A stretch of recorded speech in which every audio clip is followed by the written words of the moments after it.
Hello everyone. SS coaching classes Pamgarh की YouTube channel में आप सबका स्वागत है। आज का हमारा टॉपिक है गणित की प्रकृति, जिसके अंतर्गत गणित का स्वरूप, गणितीय सोच, अमूर्तीकरण, विस्तृतीकरण और व्यापीकरण से संबंधित जो क्वेश्चंस है उसको हम डिटेल से पढ़ेंगे। चलो स्टार्ट करते हैं।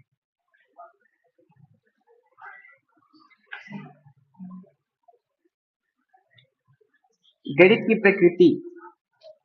देखो, गणित की प्रकृति होता क्या है?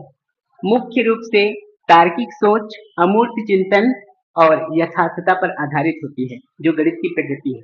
जिसकी विशेषताएं हैं, गणित की प्रमुख विशेषताएं, इन प्रकृति की मुख्य विशेषताएं हैं। तार्किक आधार होता है, अमूर्त रूप होता है, निश्चितता और शुद्धता होता है, विशिष्ट भाषा है और क्रमबद्धता है। ये सारे टॉपिक के बारे में हम पढ़ते हैं। पहला है हमारा क्या है? तार्किक आधार। उसकी जो विशेषताएं हैं, गणित की जो प्रकृति है, वो इन सब चीज पर टिका हुआ है। जिसमें से हमारा पहला टॉपिक है तार्किक आधार। तार्किक आधार होता क्या है? गणित का ज्ञान तर्क पर टिका होता है। गणित का ज्ञान जो है क्या है? तर्क पर टिका होता है। इससे मस्तिष्क में सही सोच और निर्णय लेने की आदत बनती है, मतलब हैबिट बनता है। दूसरा पॉइंट क्या है? अमूर्त रूप। गणित की कई संकल्पनाएं हैं। हम जो सोचते हैं उसके कई रूप भी होते हैं। वो संकल्पनाएं अमूर्त होती हैं, डिफरेंट टाइप के, जिसे सीधे देखा नहीं जा सकता है, केवल महसूस और समझा जा सकता है। वो हमारा अमूर्त रूप कहलाता है। निश्चितता और शुद्धता। गणित के नियम और परिणाम हमेशा स्पष्ट, सटीक और यथार्थ होते हैं। उसमें गुंजाइश की कोई जगह नहीं होती, वो परफेक्ट होता है, सटीक होता है।